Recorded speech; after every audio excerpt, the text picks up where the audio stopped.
ڕەنگە ئێمە با بڵێم بە وردیە نەمانگوت بێ یا ڕێک نەمانگوت بێ کە ئێمە پەشیمانین لەوەی ئاڵا شۆڕشمان دروست کردووە. ڕاستیەکەی ئێمە پەشیمان نین، ئەوە تاریخی ئێمەیەوە، ئەوە بەشێکە لە تاریخی بزوتنەوەی سیاسی و چەکداری کورد و ئەوە بەرەنجامی ئەو ململانی و ناکۆچیانی نێو دەرونی کۆمەڵەیە هەر لە ساڵانی هەفتا و دووەوە هەتاکو دێتە هەفتا و شەش و دروستبوونی کۆمیتەی هەرێمەکان و پاشانگرتنی ڕێبەرەکانی کۆمەڵی ڕژدەرانی کوردستان، پاشانیش با بڵێم دەستپێکردنەوەی بزوتنەوەی چەکداری لە کوردستاندا کە ئەگەر شانازێکی تیا هەبێت شانازیەکە بۆ کۆمیتەی هەرێمەکان و بۆ کۆمەڵی ڕژدەرانی کوردستان ئەگەڕێتەوە. ئەو ئێمە نەمانگوتۆ پەشیمانین، بەڵام من دەڵێم یا ئێستا ئەگەر بە عەقلی ئێستەمانەوە بیرمان بکرد بایەتەوە ئەو تێڕوانین و دۆخە فکری و سیاسیە و ڕۆشنبیری ئێستامان هەبوایە ڕەنگە ئەو کێشەیە چارەسەری دیکەی وەربگرت بەیانەکە و چارەسەری کە ئێمە پێگەشتی نەکە ئاڵای شۆڕش پێگەشت. بە پێچەوانەوە ئاڵای شۆڕش ڕەنگە بزافێک یا باڵێکی بزوتنەوەی چەپی پێشکەوتن خواز بووە لە کوردستاندا و ئاڵای شۆڕش یا ئەو ڕەوتەی پێش ناو کۆمەڵی ڕژدەرانی کوردستان پێشەوەی ڕێک بخرێت و بێ بە ئاڵای شۆڕش و تووشی ئەو جیابوونەوە و لێکترازانە ببین، باڵێک و هێزێکی گرنگی بزوتنەوەی زەحمەتکێشانی کوردستان بووە و هەمیشە ئەو ڕەوتە پێی لەسەر ئەوە داگرتووە کە دەبێت کۆمەڵە سەربەخۆی خۆی بپارێزێ،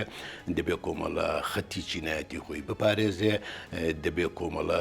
ڕێکخراوێکی دیموکراتیک بێ بە مانای کەلیمەی دیموکراتی و دەبێت دوور بێ لە مەسەلەی با بڵێم تاکڕەوی و دیکتاتۆریەت و سەپاندنی بڕیارەکانی سەرەوە بەسەر ریزەکانی خوارەوەی کۆمەڵەدا و لەوەش زیاتری ئێمە زۆر دژی ئەوە بووین کە کۆمەڵە ببێت بە ینی لەگەڵ یەکێتی نیشتیمانی کوردستانە ببن بە یەک حیزب. ئێمە دژی حیزبی جەماوەری بووین و پێمان وە بە ئەوەی لە سەرەتاوە کە یەکێتی نیشتیمانی کوردستان دامەزراوە ڕێکخراوێکی نیمچەبەرەییە،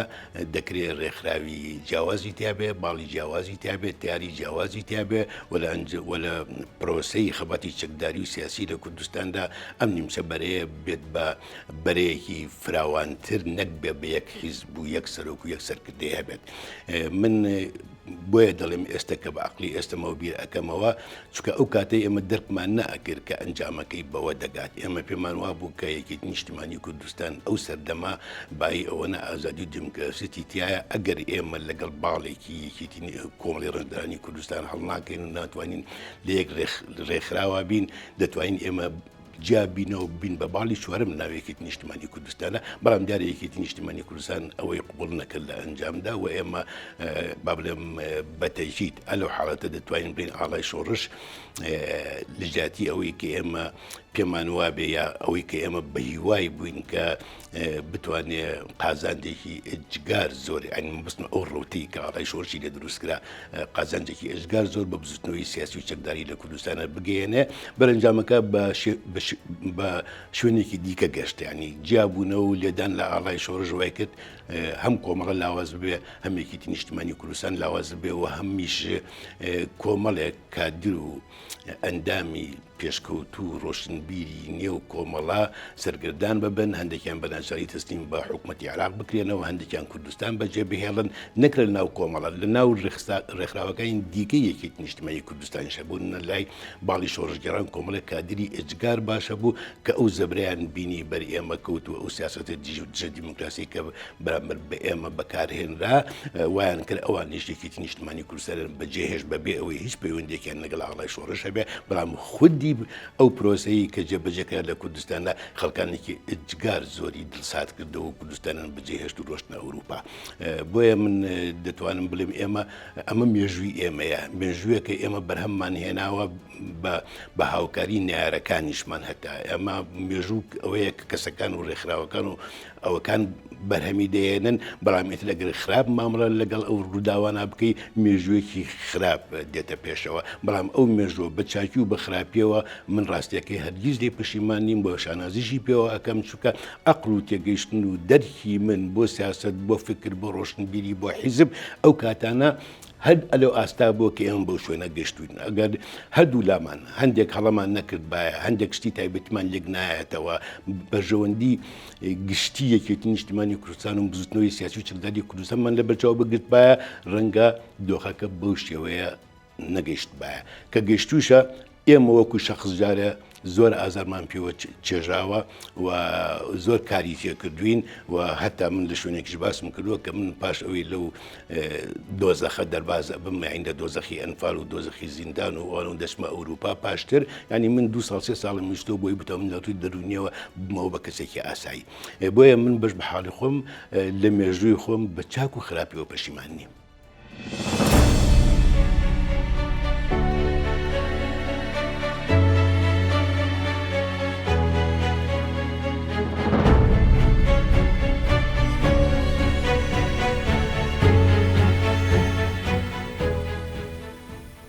ڕاستێکەکەی ئەو بزوتنەوەی ئێمە متتەڕیف نەبوو بزوتنەوەیەکی زۆر واقعیش بوو بزوتنەوەی بوو کە دەمانویست دەست بە بنەماکانی فکری مارکسیستی بەپی تێگەشتنی ئەو کاتەمان لە کوردستانە بگرین و ئەمانویست کۆمەڵە سەربەخۆ بێت بەڵام ئەوەی کە بەوە گەیشت ینی ئەوەی کە کاگنۆشیوەن یا هەر کەسێکی کە مەسلا ئەوەی گوتوویات و ئەزای ناو حیزبی پێشبەرگا من لە شوێنی کەش باسم کردو مەسەلا باسی ئەوان کردو کە ئێمە لە زیندانە ئێعترافمان کردو ڤیدۆ هەیە کە ئێمە پارەمان لە حکوومەتی عێراقی وەرگرتو بۆ ئەم کارە بکەین بەڵام ئەمە ڕاستە بەتاکی تەجروبە دەریخست ئەمە ئەسڵ ئەساسی نییە و دیارە دەبێ بۆی ئێمە بن کۆڵ بکەن و لاوازمان بکەن دەبێ ئەو شتانەمان بۆ بەخۆڵقێن بەڵام ئەسلی مەسەلەکە ئەوەیە کە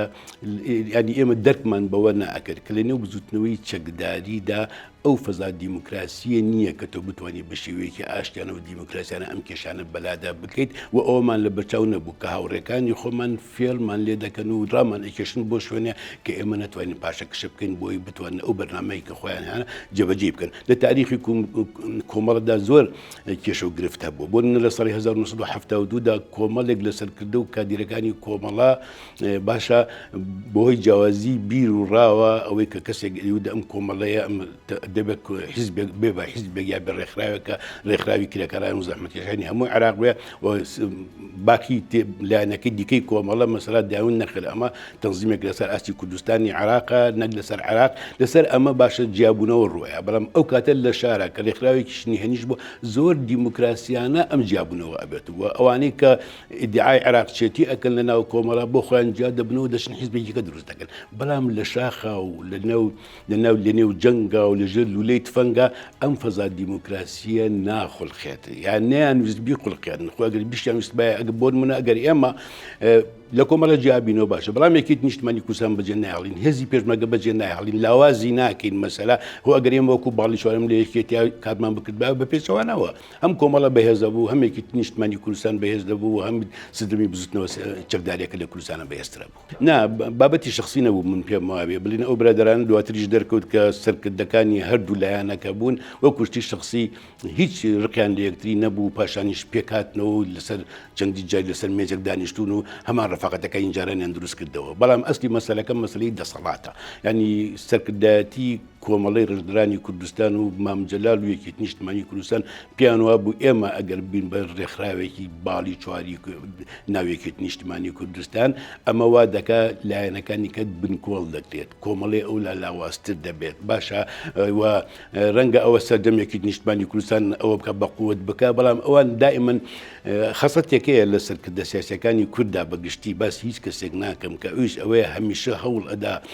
حیزبی خۆی بزوتنەوەی خۆی بەرەولایەک ببا کە خۆی کۆنتترۆلی تەواوی بەسەر ئەم حیزبەدا هەبێ و بەسەر چەکدارەکانی داهبێ باشە ئەگەر یەکێتی نیشتمانی کوردستان لە جاتی سێ باڵ بێ بە چوار باڵ ئەوان وایان بیرکردێتەوە کە ئەمە وا دەبێت کە بەڵم هێز و دەستەڵات پارچە پارچە ئەبێت ناو یەکێتی نیشتمانی کوردستان کە ئەوانش ئەوان پێقبوڵ نەبوو ڕاست ئێمە لە سەرەتاوە هەوڵی زۆری ئەوەمانداوە من لەو کتێبێشە باسم کردووە کە ئێمە چەند جار لەگەڵ کاگنۆشیروان لەگەڵ مامجەلال دانیشتوین پێش ئەو مەسەلەی ئینشقاقوە بەڵام کێشەکان وردە قوڵ دەبوونەوە بۆ ئەوەی بتوانین ڕێگایەک بدۆزینەوە بە ئاشتیانە چارەسەر بکەین بەڵام ئەویان قوبوڵ ناکرد ڕاستیەکە وە کێشەکەش کە بەو حاڵەتە گەشت لە پاش کۆنفرانسی سێ لە پاش کۆنفرانسی سێ کە سەر ڕای هەموو تەنگژەکانی نێو کۆنفرانسەکە و زەبر زۆگەکانی ناو کۆنفرانسەکە و هاتوو گوتەکانی ناو کۆنفرانسەکە ئاخیرن وا دەرچوو کە باڵی کاگنووشوان و باڵی زیندان ئەتوانم بڵم کۆنتترۆلی کۆمەڵیان کرد و لە سەدا هەفتای کۆمەڵە و دەسەڵاتەکانی کۆمەڵ و ئۆرگانەکانی کۆمەڵ و ئۆرگان ئەسکەرەکانیان بۆ خۆیان قۆڕخ کرد و ئەمە کۆتیان لاوە ئەو کاتە ئیتر هیچ مجالێکی ئەوەی تیانەما کە ئینسان لەناو ڕیزەکانی کۆمەڵا بتوانێت بە هەمان نەفەسی جاران خەبات بکە تۆ ئەو کاتێت ناچار بووی وردە وردە هەڵ بدەیت کە تۆش ڕوتەکەت ڕوتێکە نابێت بفۆتێ نابێت لاواز بێ نابێت دەسەڵاتی نەبێت لاوێکی نیشتمانی کوردستانە بۆیە تۆ هەست دەکرد ئەوە قۆناغەکە ئەوەیە ئەو کاتەوە بیرمان دەکردەوە کە تۆش خۆ درێک بخەیت و خۆشتەکانی خۆت جێبەجێ بکەیت و هەوڵ بدەیت زۆرترین ئەندام و کادری کۆمەڵە لە خۆت کۆ بکەیتەوە.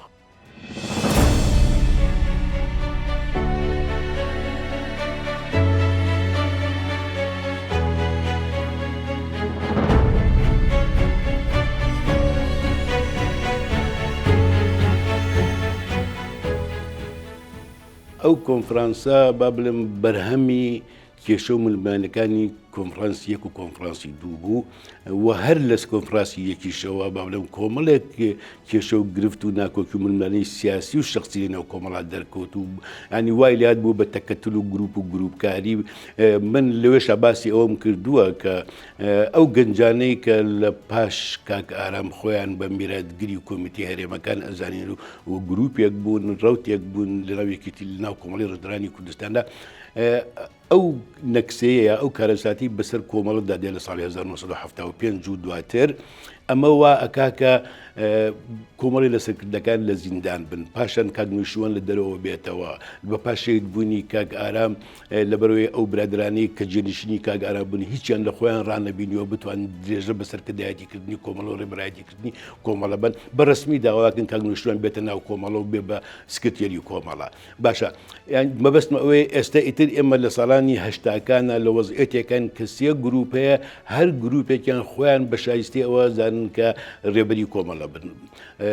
برادرانی زیندان کە هاتوونەتە و پێش ئەوەی کۆمیتی هەرێمەکان و ئەم گەنجانە دەربکەون و بتوانن بستنەوەی چەکداری دروست بکەنەوە ئەوانە لە سەرکردایەتی کۆمەڵە بوون کە ئەوانش هاتوونەتەوە کۆمەڵە بە مولک و میراتی خۆیان دەزان و پیان وای دەبێت ئەوان شوێنی شیاویان یاخۆ شوێنی بڕیاردەریان لەناو کۆمەڵە هەبێت. کاگنەوشیروان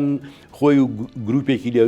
دروست بووە کە ئەوش من پێما بە لە ڕووی مەسائلی فکری و سیاسیەوە لەگەڵ مامجلال هاوجود بووە کە هەر لە سەرەتاوە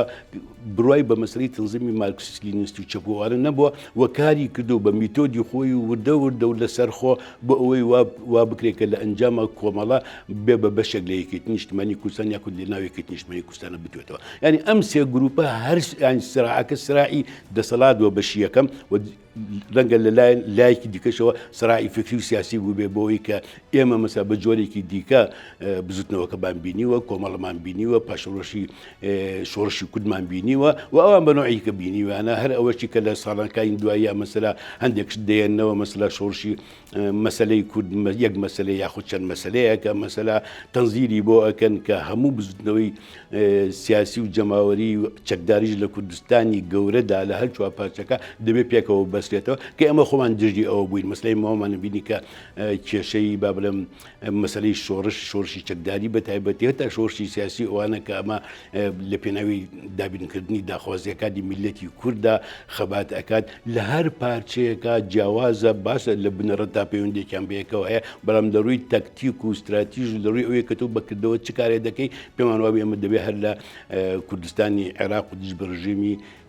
سەدام بێت دەگنە ئەوەی کە تۆ وا بکەی ینی توانای ئەوە نیە تۆ حیزبێک دروست بکەی یا جەبهەیە دروست بکەی لەسەر ئاستی هەموو کوردستان و دژی چوار دەوڵەت لە ڕۆژهەڵاتی ناوەڕاستا بجەنگین. ینی خلافەکان زۆر بوون ینی تەنها ئەوە نەبوو ینی من ناڵێم شتی شخصی و ئەوەشی تێکڵاو نەبووە بەڵام شتە گەورەکە ئەو تێڕوانینە جیاوازە بوو بۆ مەسائلی شۆڕش و یەکێتی نیشتمانی کوردستان و کۆمەڵی ڕێزدرانی کوردستان. بەڵێ هەروایە من پێم وایە ئەو لە سەرەتایشەوە هاتووەتەوە هەر نەیشی شاردوێتەوە لە نووسینی خۆشان نووسیوێتی کە بڕوای بە بە مارکسیزم لینیزم نەبووە، بڕای بە کۆمۆنیزم نەبووە و پێوا بۆ ئەم کۆمۆنیزمی ئێستا لە دنیا گەڕ و گول بووە و دەبێت خەڵک شتێکی دیکە بکات. باشە من پێم وابێت تەجروبەی ئیسپاتی کردی، باشە ئەوای لێ هات کە کۆمۆنیزم یاخود مارکسیزم لینیزم لە هەموو دنیا بە جۆرێکە هەرسی هێنا و شکستی هێنا، بەڵام ئەوە من ئێستا ئەوە دەڵێم، بەڵام ئەو کاتە ساڵانی هەفتاکان و بابلم کۆتایی هەفتاکان و سەرەتای هەشتاکان بووە، هێشتا بزوتنەوەیەکی چەپی مارکسیستی لە کوردستان و لە دەرەوەی کوردستانی وجودی هەبووە و ئەمە هێزێک بووە کە وەستاوە بەرامبەر بە ڕژێمە داگیرکەرەکان. ئەمە جگەلەوەی مەسەلە ئێمە ینی کۆمەڵەمان وا ئەبینی کە دەبێت کۆمەڵە سربەخۆ بێ بە حیزب لەسەر ئەو ئەساسە پێدا بگرێت کە یەکێتی نیشتمانی کوردستان نەبێ بەیەک حیزب، بەڵکو بێ بەرەیەکی تاو. کاک نوشیروان خۆشی باسی کردەوە و زۆریش کاری بۆ کردووە کە بڕای بەو شتانە نەبوو، بڕای بەوە بوو کە کوردستان یەک حیزب یەکێتی نیشتمانی کوردستان حیزبێک دەبێت حیزبێک بێ و کوردستان ئەگەر بگرێ هەموو حیزبەکانیش یەک بگرن یەک حیزب هەبێ، نەگەوەی کە ئەو پێوا بوو کە بەشێکی زۆری ئەم ناکۆکی و منملانێ و خەباتە چەکداریەکە لە کوردستانە هی فرەحیزبیە لە کوردستانە نەکی ئەوەیە. ئەگەر فرەحیزبی نەبێت و ئەگەر فرێکوێخایی نەبێت، هەمیشە وایان دەگوتیان و ئەگەر لە گوندێکە بڵێن چەند کوێخایەکە بێت ئەو گوندە دایمان ئاژاوی تێدا دەبێت. ئەگەر لە ماڵێکە چەند کەیبانۆیەکە بێ ئەو مەڵدای من کەیبانوی تێدا دەبێت. هەر بۆیەش ئەگەر لە کوردستاندا با بڵێم قسەیەکی خۆشی کاک دلێری سێمەجیت هەیە کە هەمیشە دووبارەی ئەکردەوە مەسەلا ئەوت کە ئەم وەزعی کوردستان مەسلەهی ئەوەیە تۆ لەشکرێکی باش هەبێت و قیادێکی زۆر وریا و ئازا و لێ هاتوو، ئیتر ئەو کاتە دەتوانرێت ئەمە بەرەوشوونێکی باشتر ببرێتەوەی کە ئەم هەموو هەر کەسێک هەڵ دەسەوە حیزبێ دروست دەکات، هەر کەس کە خەڵەسێت جیاد دەبێتەوە. بەرحالێک بەبستنەوەی ئێمە وەکو پێشتریش جەختم لەسەر کردەوە، خۆ ڕەنگاگە من بزانی با بڵێم کێشەکە یا چارەسەرکردنی کێشەکە بەو شێوەیە بەو شوێنە دەگا ڕەنگە ئینسان بیرێکی دیکەی بکردایەتەوە.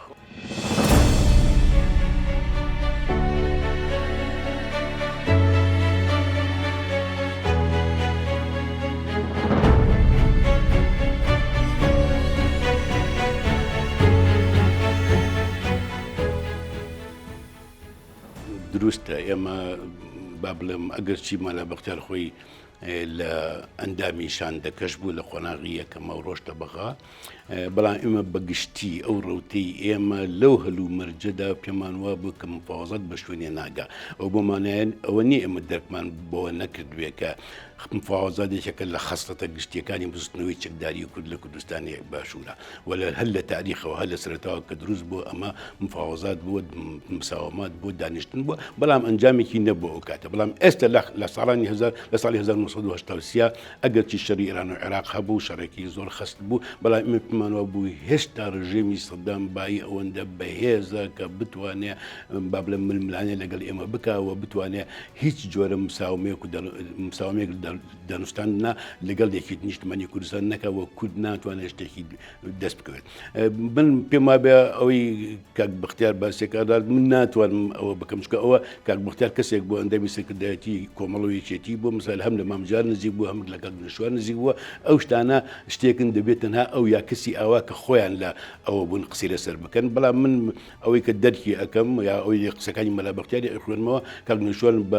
بەگشتی لایەنگری مفاوەزات بوو، مامجارە دژ بووە کە ئەوە بکرێت. بەڵام بەرحاڵ من پێم وابێ ئەگەر دژ ببنیان با بڵێم ئەوە بوون، ئەو مفاوەزاتە ئەگەر سەریشی بگرت بە جگە لە قوڵکردنەوەی خوێنی نێوان لایەنە چەکدار و ئۆپۆزیسیۆنەکانی کوردستان بە حیزبەکانی دیکەشەوە، یان بەستنەوەی حیزبی شووعیە، پارتی دیموکراتی کوردستانە سۆسیالیستە،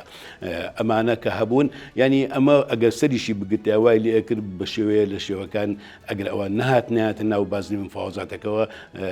دۆزەخێکی خراپتری دەخڵقان لە کوردستانە. بۆیە ئەمە دژ بووین ڕاستێکی ئەو کاتێکمان وا مفاوەزات لە قازانجی ئێمە نییە و ئێمە تەرازوی هێز بەلای ئێمە سەنگین نییە و هێشتا و بەعس لە ڕووی هێزەوە سەنگدارترە و ئەتوانێت شتەکانی خۆی بەسەر یەکێتی نیشتمانی کوردستانە بسەپێنێ. ئەگەر مفاوەزات سەری بگرت باە و یەکێتی نیشتمانی و هەموو لایەنەکان لەگەڵ دەوڵەتی بەعزم فازیان بکرد باە جارێ هێز و سنگێکی زیاتری هەبوو وەرەگە کوردستان تووشی ئەو با بڵێم ئەنفال و کیمیا باران و جینۆساید و وێرانکاریە نابوو لای ئێمە بەڵام ئەم شتەکان بە ئەگەر جێبەجێ نابێت ئەم واقعێت و زمینەیەک نەبوو بۆی ئەو کارە ئەوە بڕاتە پێش و ئاوا سەر بگرێ ئەمە لایەکی دووکەشی ئەوەیە کە پاش کستی مفاوەزات یەکێتی نیشتمانی کوردستان لە ململانەی جەنگی ئێران و عێراقدا خۆی بەلای ئێرانە ساغ دەکاتەوە و من پێما بێ ئەمە پاکانەکردن نییە بۆ بەعس و بۆ دەوڵەتی عێراق کە بەعس تۆزانن هەر لە سەرەتاوە یعنی بە جۆرە لە جۆرەکان جنۆسایدی لەسەر جەستەی میلەتی ئێمە ئەوە کردووە بەڵام هەندێک واقعیەتە پێشەوە کە شتەکان خێراتر دەکات ئەگەر یەکێتی نیشتمانی کوردستان و دواترش لایەنەکانی کە پێشتر خۆیان سا کرد بۆ لە چوبوونە بەرەی ئێران ئەگەر ئەوان نەبووە ڕەنگە زەبرەکانی ئەنفال و جینۆساید و کیمیا باران ئەوەندە سەخت و قوز نەبووە لەسەر جەستەی میلەتی ئێمە.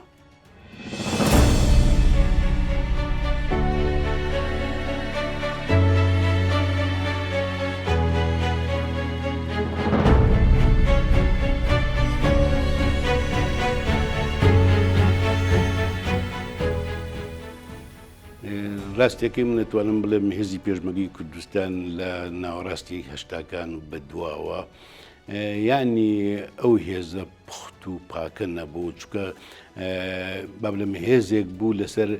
ئەگەرچی بنچینەکەی لەسەر ئەساسی خەڵکی ڕووناکبیر و ڕۆشنبیر و قیادە دروست کرابوو بەڵام دواتر کە تۆ خەباتی بزوتنەوەی چەکداری دەست پێ ئەەکەی تۆ خەباتی چەکداری ئەەکەی ئەم خەباتە چەکداریە مامجارە ئاسا کە مامجارە گوتنی کە جارێ بە ئێمە وت کێشەیەکمان لەگەڵی هەبوو لە ساڵی 1970 لە ناوزەنگ وتی کاکە خۆی ئێوە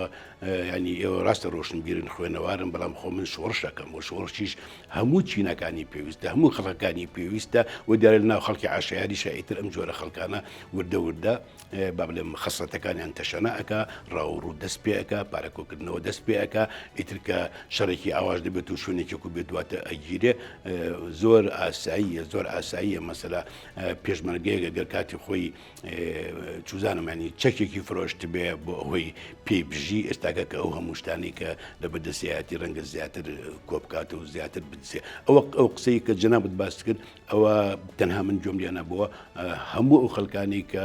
لە کۆنفرانسی سێبوون جویان لێ بووە و من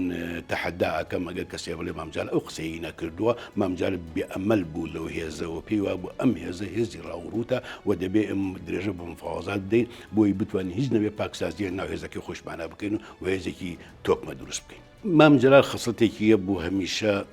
ئیداری سراعەکانیە کرد هەتا ئەو کاتەی نەگەشتایەتە شوێنێک کە زەرەر بە یەکێتی نیشتمانی کوردستان بکەێنێت باشە ئەمە ینی بڵین ئەوەی کە کاگنووشیوان یا بڵین کاک فەریدون کە با بڵێن لێ پرسراوی گروپی زیندان بووە چۆن مامەڵیان لەگەڵ ئێمە کردو مۆزوعەکە ئەوەی مامجارە چۆن مامەڵی لەگەڵ ئێمە کردو مۆزوعێکی دیکەیە یعنی ئەوان لێپرسراوی کۆمەڵە بوون و دەسڵاتی کۆمەڵیان پێگرنگ بوو بۆیە پیاوانە بوو کە دەبێت ئەم ڕۆتەی ئێمە گەشە بکات مامجارال لە سەرەتاوە پێوا بوو کە هەمیشە دەریچەیەکەیە یا دەریچەیەکەیە بۆ دەربازبوون لەم کێشەیە و ئێمە ئەتوانین بە ئاشتی لەگەڵ کاگنووشیوان و لەگەڵ ئەو برادرانە قسە بکەین یاخۆ خۆی بتوانێت ئەو دەورە ببینێت و پەیمانی بە ئێمەشدا بەڵام ئەو زۆر لەوە ئەترسا کە ئەم وەزعایە ئەم کێشانە بەرەو جیابوونەوە سەر بگرێت و هەچەند ئێمە دڵنیامان ئەکە چکە ڕاستەکەی ئێمە لای خۆمانەوە ئەو بەشی ڕوتی ئاڵای شۆڕش کە لە کوردستاندا بووین هەرگیز بیرمان لە جیابوونەوە ناکردەوە ڕاستە بوونی کەسی وەکو کاک سالار عەزیز و مامۆستا جعفەر و کۆمەڵە کادری و کۆمەڵەکە لە ئەوروپا دەژیان ئەوانە ئیعلانی با بڵێم جاری جیابوونەوەیاندا بوو لە کۆمەڵەوە لە یەکێتی نیشتمانی کوردستان و بەیانەکانی ئەوان کە هاتەوە دەستێکی نیشتمانی کوردستان و مامجار دەکەوتن ئیتر وەزعەکەی زیاتر ئەشێوار و مامجار هەمیشە بە منی دەگوتێ و بەس تۆ با بڵێم دڵنیام کە ئەم کادرانی ئێرە کە مەلا بەختیار لێرە لەگەڵ ئەو مەسەلەی جیابوونەوە نییە ئێمە کێشەکان حەلەکەین ڕاستەکەی ئێمە دڵنیاشمان کردەوە هەوڵیشی زۆریشماندا بەڵام کێشەکە بە شوێنێکی دیکە گەشت و ئەوان بەرحاڵێک نیانویست ئەوە لەگەڵ ئێمە چارەسەر بکەن زانی ئەم انشقاق و یەکی دووکەتبوونە یەکێکە لە خەسڵەکانی بزوتنەوەی چەکداری کورد و حیزبی کوردی ڕاستیەکەی خۆ پێش ئێمە مەسەلا سۆسیالیست و بزوتنەوەی سۆسیالیستی مەسەلا جیابوونەوە و پاش لەگەڵ دکتۆر مەحموود وان یەکیان گرت و ئەویان کرد و یەکێتیان بەجێ ساڵی 79 مەسەلا پاشتریش چوزانم لە پاش ڕاپەڕین ئێمە سێرەکەی لە لێکێتی نیشتمانی کوردستان تەڵزمی لێەکەوێتەوە مەسەلا ینی گۆرانی لێجیابێتەوە دکتۆر بەرهەمی لێجیابێتەوە ینی مەبەستمەوە ئەم ئینشقاقاتە بەشێکی زۆری پەیوەندی بە دوو مەسئلەوە هەیە یەکێ تۆ مەسایلی فکر و بیرورای لێ بەدەر بکە لە ڕووی مەسەلا عەمەلی و کردەیەکانە مەسەلا یەکێکیان دەسەڵات و دابشکردنی دەسەڵاتە لە ناو حیزبا و یەکێکیشیان مەسەلەی ئیمکانیاتی اقتصادی و پارە و ئیمکانیاتی حیزبا ئەوە من پێم وایە بەشێکی زۆری ئەو بابلن دووکەتبوونانە یا ئەو جیابوونەوەی کە پاش ڕاپەڕین لە ناو یەکێتی نیشتمانی کوردستانان ڕوویداوە هیچی پەیوەندی بە مەسەلەی فکرەوە نەبووە ئەو پەیوەندی بە سیاسەتیشەوە نەبووە بەڵکو پەیوەندی بە دەسەڵات و بە ئیمکانیەت و بە پارەوە بووە.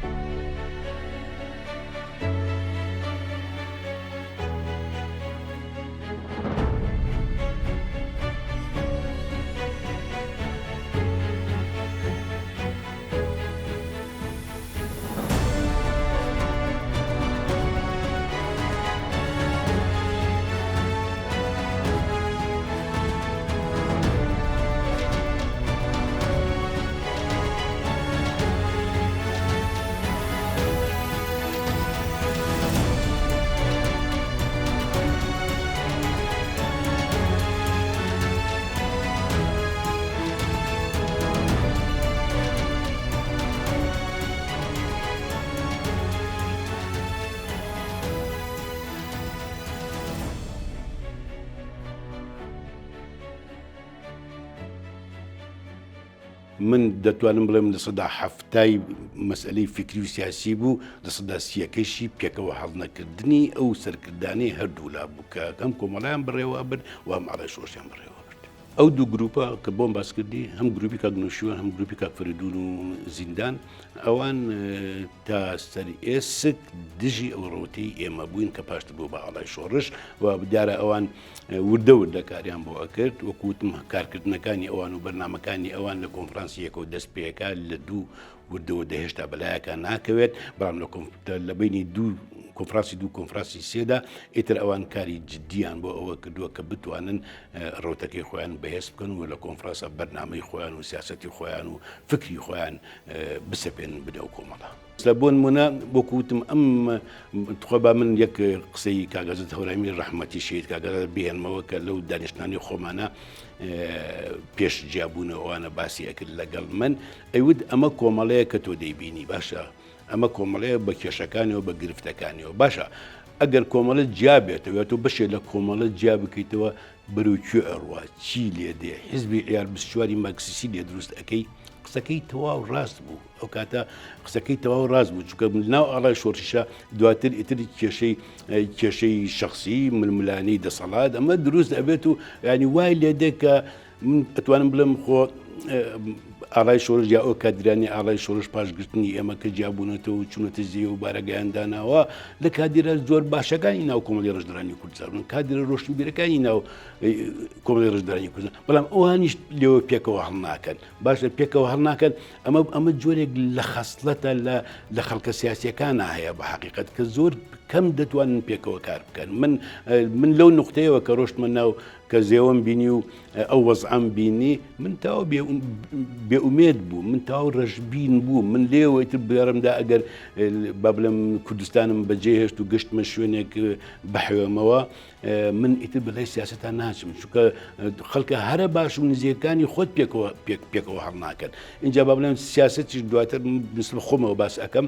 ینی شتێک بوو بە مینتالیتێتی من بە ڕۆحی من زۆر نامۆ بوو من لە وەزێکی با بڵێم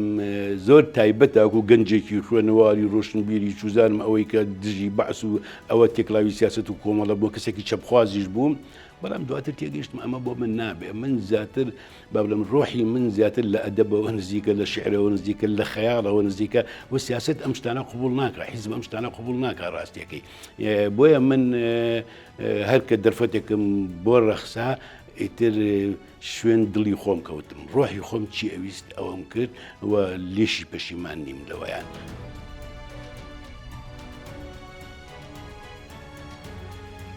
ئەم حکایەتم لە زۆر شوێن گێڕاوەتەوە ڕاستیەکەی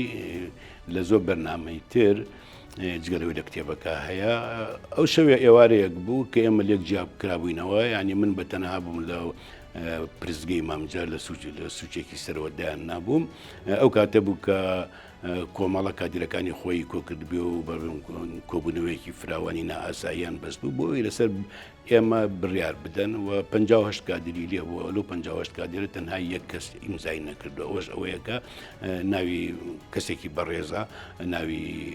عەبدوڵڵا تۆفیقە کە هیچ پەیوەندێکی بە ئێمەشەوە نەبوو، بەڵام وا بیری کردووە ئەگەر ئێستا و ئیمزای کوشتنی کەسانێک بکە کە ڕۆژگارێک سەرکردەی بوون خۆسبێنێ سەری خۆشی دیاگەرم حیزب ئەوە بڕۆ، بەڵام ئەوەی نەکردوە تەمان پێی تاوان بۆ ئەو کاریەوە. بەرحاڵ ئەوانە شەو هاتنە لای من و وەکو باسم کرد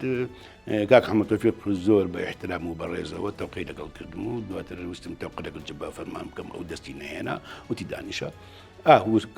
پارچە کاغزێکی بدەستەوە بوو، وتی 6 خاڵیتیان نووسرا بووتی تۆ بێ ئەمانە جواب بیتەوە و پاشگەز بیتەوە و ئەگەر جوابی ئەم قسەران نەیتەوە ئێمە بەیانی ئەتکوشی. بەرحاڵێک ڕۆشتن و بەجیان هێشتم و دوای سەعاتێک جبا فەرمانی ڕەحمەتی هاتەوە، بەڵام کاک حەمەد تۆفیقی لەگەڵ نەبوو. وتی چیت کردو؟ وتم هیچم نەکردو، من ئەگەر بادرەکانی خۆم نەبیرم ناتەوە وەڵام یەک پرسیارش بدەمەوە. بەهەرحاڵێک وتم ناتوانم بیان بێنم، وتی ناکات بۆ ئەوە نەماوە تازە ئەو بەسەر چووە. بەرحاڵ لە هاتنەکەی پێشووتریان پێش سەعاتێک کاک حەمەد تۆفیق باسیەوێ کرد، وتی برادەرەکان وەڵامەکانیان داوەتەوە، من سوێندیشی بۆ خۆم سوێندیشی خوارد. چەند ئەمە ڕاست و چەند ڕاست ئینسان نازانێ دەبێت لە کەسی لە دەمی برادەرەکان بیبیستین، بەڵام بەرحاڵ من ئەو شەوە هەرچیان کرد من هیچ شتێکم نەکرد، دەست و قاچیان بەستمەوە تا بەیانی و هەر لەوێ بووم بەیانی دەست و قاچیان کردمەوە و دواتر بردمانە ژوورێکی بەتەنها. ئەو کاتەی ئەوەی کە باسیەکەم کە نوێشوان دێتەوە ئەو قسە و باسە دەبینی من و کە نوێشوانە ڕووە.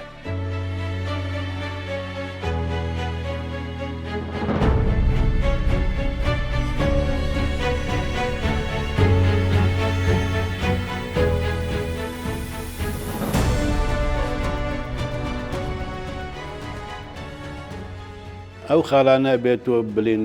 ئەتراف بکە دان بەوەدا بنەی کە تۆ جیابیتەوە یان ویستە جیابیتەوە لە کۆمەڵەوەیەکی نیشتمانی کوردستان و تۆ ئەبێ دان بەوەدا بنەی کە ئەم جیابوونەوەی تۆ یەکێتی نیشتمانی شەق کردووە، هێزی پێشمەکەی لاواز کردووە و هەروەها ئێمە ناوی کاگاراممان بەکارهێناوە بۆ بەرژەوەندی سیاسی خۆمان. ئەلەم بابەتانە ئێستا نایەتەوە خەیاڵم بڵێن ئەو 6 پرسیارە چی بوون بە حەقیقەت. تۆ زانی کە من پاش چوزام 40-50 ساڵ هەتا کە من ئەمەش نووسیت لە نەوەدەکان نووسیومەتەوە، ینی من یەک وەرەقەشم نەبووە لە بەردەستمە، ینی یەک ئەوەیە کە من ڕۆژانەشتم نووسی بێتە هەمووی فەوتان ڕاستیەکەی بۆیە من لە خەیاڵی خۆم بیری خۆمەوە ئەوم کردوێتەوە. بەڵام ئەوەی کە من نووسی و من ئەو کتێبەی من کە تا ئێستا چاپی حوتەمی لە مێکدڕۆژە دەگاتەوە کوردستان، ینی ئەم کتێبەی من هەموو کادیرەکانی کۆمەڵەوەیەکی نیشتمانی کوردستان و هەموو سەرکردەکانیش بینیوانە و من یەکەم نوسخەم بۆ کاک نەوشیوانی ڕەحمەتی و مامجێڵی ڕەحمەتی ناردووە و یەک کەسیشیان نیان گوتووە کە یەک شتی ناڕاستی تێدا هەیە، یاخود من پێم وابێ یەک جار لە ئەنجامی هەڵبژاردننی کۆنفرانسی سێ هی دەنگدانەکە و بڵین پێکاتی سەرکردایەتی کۆمەڵی ڕژدرانی کوردستان من پێمە بە لە یەک دوو ناودا بە هەڵا ڕۆشت بووم، یعنی کاقادری حاجی عەلی ڕەحمەتی دواتر کە یەکترمان بینی وتی کاک پشکە ئەویان ئاوانی ئاوایەت ئەوەت لە بیر چووە، دواتر من لە چاپی داهاتوە ئەوم چاکردەوە. مەبەستم ئەوەیە هەموو ئەو شتانی کە من باسم کردن و ئەو حکایەتانی من گێڕاومەتەوە کەسێکیش نەبووە بڵێ یانی شتێکی ناڕاستی تێدایە یاخود خۆکینەیەکی تێدایە یاخود جۆرێک لە مۆزوعێتی بابەتێتی ئەم مۆزوعێتی تیانە. نا من بەش بە حاڵی خۆم پێم وابێ کە بەرهەمی خەبات و تێکۆشانی من هەرچیەک بوو بێت یەکێ لە خاڵە درەوشاوەکانی ئەو کتێبەیە کە من نووسیومە و بە هەزاران هەزار خوێنەری نان کوشتموتیان ئەگەر نەیەکی بەیانی ئەتبین بەڵام خۆ ئەوان نەبوون خۆ بەشێکیشی ڕەنگە ئەلەوێ لەو شوێنە هەڕەشە و گوڕەشە بوو بێ ینی بۆی تۆ بترسێنن و ئەوەت پێ بکەن، بەڵام بەرحەم نەچمە ژێرە و بارە دواتر کە ڕۆژ هەڵهات بدمەنە ژوورێکەوە کە تایبەت بۆ ئێمەیان دروست کرد بوو لە پاڵپرزگەی مام جەلالە لێوە کتێبەکە وەسفی ژوورەکەم کردو چۆنەوە چۆن نییە بە هەر حاڵێک کە من لێوە دانیشتم هیچی نەبوو ینی ئەو ڕۆژە کەسێک نەهات نان و چایان بۆ هێنام و بەڵام شەوەکەی دەست و قاچیان بەستمەوە ئەوەنجا بن لێوە باسی ئەوم کردووە کە باسی ئەو دوو مشکم کردووە کە چۆن چۆنتە ناو شەڕواڵەکەمەوە و چۆن با بڵێم سرا من ملان لەگەڵ دوو مشکە کردووە تا بەیانی دواتر من توانیمە مشکەکان بکوشم بەدەستی بەسراوە بۆ بەیانەکە هاتن دەست و قاچیان کردنەوە و نانی بەیانیان هێنا دەمو چاوەشتمشت بۆ نیوەڕۆکەی وتیان کە گنوشوان دێت بۆنات ینی کە گنوشوان هاتەدام من لە کتێبەکە لە زۆر بەرنامەی دیکەشە باسم کردووە ڕەنگە دووبارەکردنەوەی ئەو حکایەتە زۆر هین نەبێ ینی زۆر خۆش نەبێ بەڵام زۆر هێمن و لەسەر خۆ هاتو دانیشت و وستم لەسەر لەبەری هەستم وتی پێویست ناکە دانیشەرەوە معنی باسیەوە کردکەوە کۆتایی ئەم من لە نێو سراعی نێوان کۆمەڵی ڕژدەرانی کوردستانە گوتی ئێمە سەرکەوتین ئێوە شکستان هێنا و ئێستش ئیتر مەسەلەکە ئاوایە کە کۆبنەوەی فراوان بڕیاری ئەدامکردنی ئێوەی داوە بە تۆمەتی خیانەت و دووکەتکردنی کۆمەڵی ڕێزدەرانی کوردستان و یەکێتی نیشتمانی کوردستان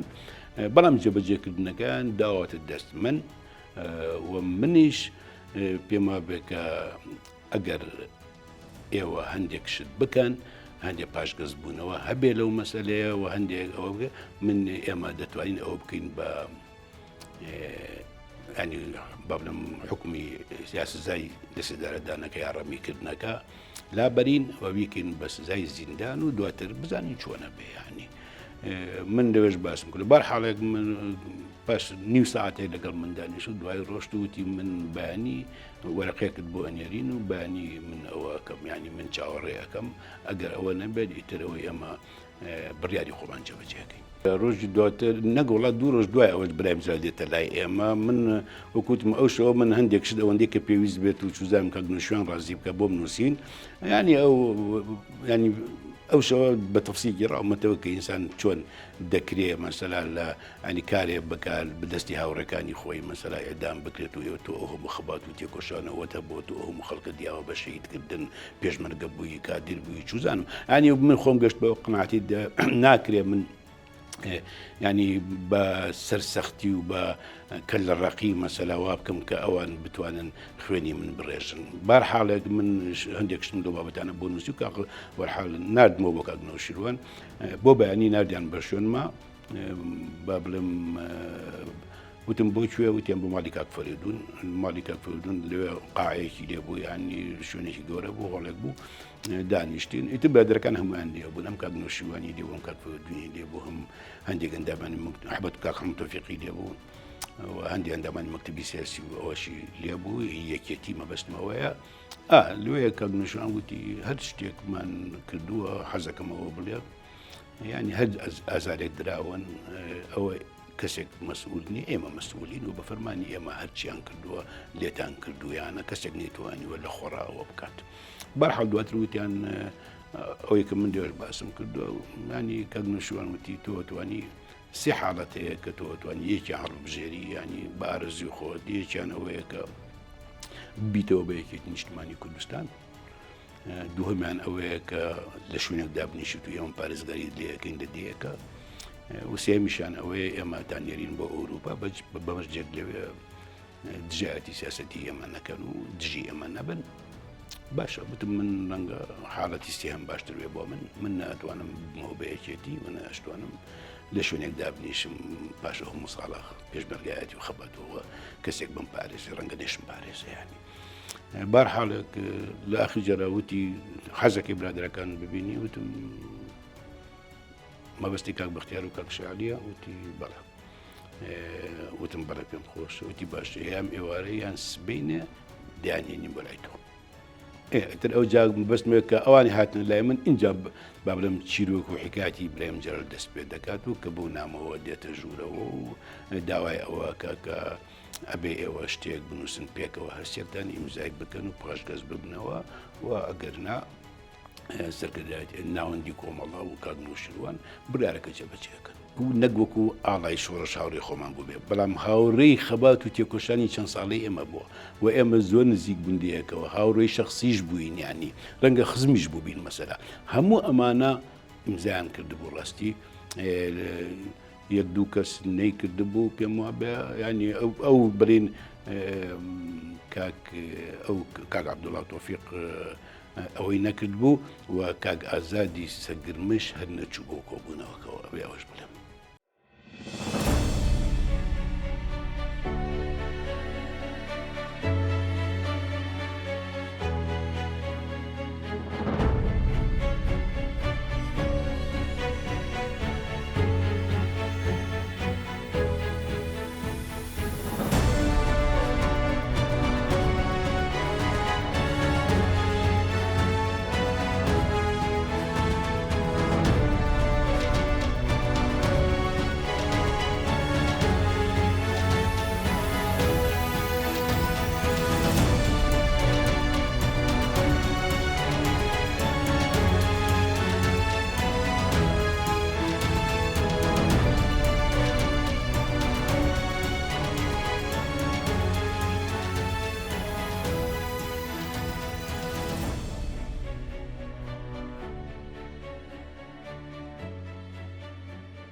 هەم مام جەلال و هەم کاک نووشیروان ئەگەرچی لەسەرەتاوە هەردووکیان بەتایبەتی کاک نووشیروانەوان ئەوەی ئێمە بیستینەوە نازانم زۆر پێداگر بوون لەسەر ئەوەی ئەگەر هەستێکیشمان نەکوشتن یەک دوانێکمان بکوشتن باشە بەڵام ئەوان با بڵێن دووربینتر سێریان کردەوە من پێم وابێ ئەوەی کە فشارێکیان لەسەر بۆ ناوروزەکانی کۆمەڵە ئێجگار زۆریش و دووهەمیژەوەی لە ناو هەتا لە ناو ڕۆشنبیر و موسەقەفی کورد لە ناو شارەکان و ئەوانە فشاریان لەسەر بووە ینی هەستیان کردووە کە ئەگەر ئەم کارە جێبەجێ بکەن ئەوە ئەبێت ینی ئەینە من پێما بێ ئەو نامەیی بە زۆر بە ئێمەیان نووسی و بڵاویان کردەوە وەکو پاشگەزنامە و بشتانە و لە هەموو ڕادیۆکان و نەدنەبوو هەموو حیزبەکان ئەمە هیچ تەسیرێکی نەبووە لەسەر ئەوەی کە بەڵێن ئەوان فەرمانی ئەدام کردی ئێمە لابەر نا بەڵام ئەویان بەکارهێناوە بۆ ئەوەی کە ئەگەر نەیکەن ئێمە ئەتان کوژین ڕێگە بیشیان کرد بە ینی من پێم وانە کە هەندێک معلوماتم لایە من بەڵا هەموو معلومات و هەموو دەکارێکی گوتنی بەسەر تەلەڤیزیۆنەوانە نییە بەڵام ینی بەرنامەی ئەویان هەبووە بە حەقیقەت بەڵام من پێما بە دواتر ئەوان لایەنێکی کەشیان لێگاوەتەوە کە ئەمە ڕەنگە بە زەرری خۆیان کۆتایی پێ من نووسینێکم نووسیوە ڕاستە نامیلکەیەکی بچووک بوو لەسەر یادەوەریەکانی کاک نووشیروان مستەفای ڕەحمەتی بەڵام ئەوەی کە با بڵێم نوسخەی ئەسڵی ئەوەی بینی بێت نەک ئەو نوسخەیە کە پارتی چاپی کرد و بڵاوی کردەوە بەتایبەتی لە فترەیەکە بۆ تازە خەریب و شەڕی ناوخۆ کۆتایی پێهات و ئەوانەوە زۆر بەکاریان هێنا بۆ دژیەکی نیشتیمانی کوردستان نوسخە ئەسڵیەکەی ڕاستەکەی من زۆر مۆزوعیان و لێکۆڵەوانم بە زمانێکی بەرزیش بڵێم کتێبەکەی سەنگاندووە و ڕەخنەم لێ گرتووە ڕاستیەکەی من لەوێ باسی کۆمەڵێک شتم کرد بوو هەتا باسی جەلالی و مەلایەوانم کرد بوو بەرحاڵ ینی کادرەکانی پارتیە کادری ڕاگەاندنی پارتی من بۆ ئەوان نرد بۆ ڕاستیەکەی بە ئارەزی خۆیان شتیان وەزیات کرد بوو شتیان لێ بڕی بوو ینی هەندێک شتە بوو هەر من هەر نەمگوتبوو یانی هەر نەمنووسی بوو بە حەقیقەت کەسێک لە هەولێرەوە هاتەوە ئەو نوسخەی بۆ هێنان کە بینیم ئیتر زۆر متەئەسیر بوون چونکە زانیم کە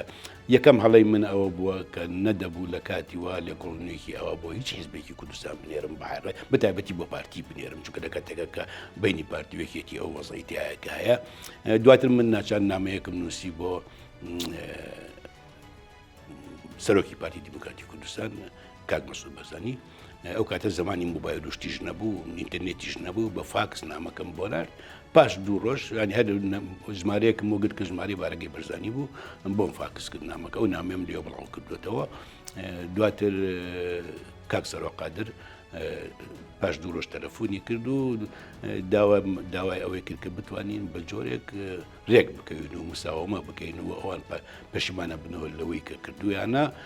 و هەر چۆنێک ئەوێت ئەتەوێت ینی ئێمە جارێکی کە بڵاوی ئەەکەینەوە یەک حرفیشی لێ ناپەڕێنین لەبەر ئەوەی دیار بکە سەرۆک ئەوەی کردبوو ینی تداخلی لە مۆزوعەکە کرد بوو دواتر کاک سەرۆ هاتە سوید و هاتە ماڵەوە ئێمە پێکۆ دانیشتین دوای ئیتفاقمان کرد باشەوتم من ئەمەتان بۆ نێرمەوە جارێکی کە ئەبێ ئەمە بڵاو بکەنەوە ئەویان بڵاو کردەوە ئەوەی من با بڵێم لە پێشێکی شکەیشە ئەو نووسی بکە چاپی پێش و چاپی پارتی دیموکراتی کوردستانە هی من نێوەکو نووسەر بە هیچ پەیوەندێکی بە منەوەنی ئەو مەسەلەیە. دواتر ئەمان ئەم باڵم نوسخە نوێیان چاپ کرد و بڵاویان کردەوە، بەڵام چەندیان چاپ کرد و چەندیان بڵاو کردەوە خوا دەزانێت. ئەوەی یەکەم کە بارەزی خۆیان بۆ دیارە هەموو کوردستانی کردوتەوە. پێشەوەی ئەوە بنووسم هەرچی ئەو یادەوەریانی کە بە کوردی نووسرا بنەوەی خوێندنەوە دیارە زۆر کەم بوون، ینی بەڵام لە ڕەنگە لە چلەکان شەستەکانی کەسانی کە یادەوەریان نووسیوێتەوە نووسەر و سوزان سەرکردەکانی کورد وەکو بڵێن ڕەفیق حیلمی نووسیوێت، موسڵا ئەحمەد خواجە نووسیوێتی، نوردین سازا نووسیوێتی، ینی بەڵام لەو فترەیە با بڵێم زۆر کەم بوون بە پەنجەی دەست بەژمێران بەلا ئەحمەدی بانی خێڵانی ڕەحمەتی کاگنوشیان مستەفای ڕەحمەتی و حەمە حاجی محمودیش وازان بەرگێک یا دوو بەرگی بڵاو کردبووە. ئەنی من جگە لەوانە لەسەر ئاستی دنیاش ینی لەسەر ئاستی زمانەکانی دیکە و نەتەوەکانی دیکە هەرچیم بەردەست کەوتووە لە یادەوەری سەرکردەکانی دنیا هەمووی خوێندبووە، هی ئەدی بە گەورەکانم خوێندبووە. دواتر بڕیارما من شتێک بنووسم لە هیچ کەسێکی کە نەچێت. لە قۆناغی یەکەمدا دەبێت مۆزوعەتی ئەجگا زۆری تێدا بێ و من ئەو ئازار و ئەشکەنجەیی کە دراوم بتوانم ئەم لە ناک خۆمە هەڵبکێشم وەکو نووسەرێکم مەسەلەیە بنووسم، نەک وەکو سیاسیەک. جگە لەوەی دەبێت بە زمانێک بینووسم، مانی زمانێکی شعری ئاوا بێ کە خوێنەر لەزەتی لێبەرێت و دەبێت بە تەکنیکی سینەما بینووسم بۆ ئەوی بتوانێت لە ئایندا بکرێت بە فیلمی سینەماییش، ئەگەر هەمووشی نەکرێ مەسە چەند بەشێکی بکرێ. بەرحاڵێک من زۆر بەوە ماندوو بووم یا بنووسینوان گەر هەمووی هەر چوار بەشەکە بە ڕەنگە 34 ساڵێکی خایان دەبێت بە حقیقەت و کارێکی ئێجگار زۆرم لەسەر کردووە. وەڕەنگە نهێنی ئەوەش ئەوە بێ کە وەکو ئێوە باستان کرد، ینی مۆزوعەتی تیابێ، ینی من ڕخنم لە خۆم گرت و پێشەوەی رەخنە لە خەڵکی کە بگرم، رەخنم لە ئاوەز و عەقلی سیاسی خۆم گرت و پێشەوەی رەخنە لە سەرکردەکانی یەکێتی نیشتیمانی کوردستان بگرم. ینی بۆیە من پێم وابێ کە تۆ دەبێ ئێمە حکایەتێکی ئەگێڕینەوە لە ئەزمون و یادا، حکایەتی ڕووداوێکە کە لە کوردستاندا لە وەزعێکی سیاسی تایبەت و دژواردا ڕوویان داوە و ئەمانە با بڵێم پاشخانێکن ئەم ڕووداوانە بۆ ئەم ڕووداوانی کە لە پاش ڕاپەڕین لە کوردستانە ڕووەدەن. ینی ئێستش ئەو کێشە و گرفتانەی کە لە نێو بچوتنەوەی سیاسی کووردا هەیە ڕیشەکەی لەوێەوە دێت. ئەنی بۆ ئەوەی ئێمە هەست بکە کە ئێمە تەنها ئەوە حکایەتە گێڕینەوە، ئێمە دەمانەوە بەمنەوەیە بڵێن ئێمە ئەوەمان کرد لە شاخ، ئێوەی نەوەی نوێ ئەمە مەکەن، ئەوە مەکەن کە ئێمە کردمان و بتوانن خەبات و تێکۆشان بە بڵێم لایەن و ئاراستە و ئاقاری زۆر جیاوازی هەیە. ئینسان دەتوانێت لایەنێکە بژێرێکە ینی بڵێن ڕێگایەکە بژێرێکە ڕێگایەکی ئاشتیانە و هێمنانە و دیموکراسیانە ئەوە بتوانێت خەباتێکی جەماوەری ئەو تۆ لە کوردستانە ڕێک بخات کە بتوانێت ئەم لەم پەرانەی بەردەم خەڵکی کوردستان و بزنەوەی سیاسی کوردستان و حکوومەتی هەرێمی کوردستان بکە بە حکوومەت، ینی لە حیزبەوە بیکە بە حکوومەت و هەرێمی کوردستان ئەو مؤسسەی کە هەیە مؤسسەیەکی فراوانتر بێ، باڵاتر بێ، دیموکراتیتر بێ، سەربەخۆتر بێ. ینی ئەمە کێ دەتوانێت ئەم کارە بکە؟ ئەم نەوەی ئێستا و نەوەی داهاتوو بۆ ئەوی بتوانن ئەم قەوارە سیاسیە بچووکەی کە لە کوردستاندا لە کوردستانی باشوورە بۆ کورد دروست بووە بپارێزرێت و گەشەی پێ بدرێت و بەرەو استراتیژی کۆتایی وەرەو ئامانجی کۆتایی کە دروستکردنی دەوڵەتی نەتەوەی کووردە بڕوات.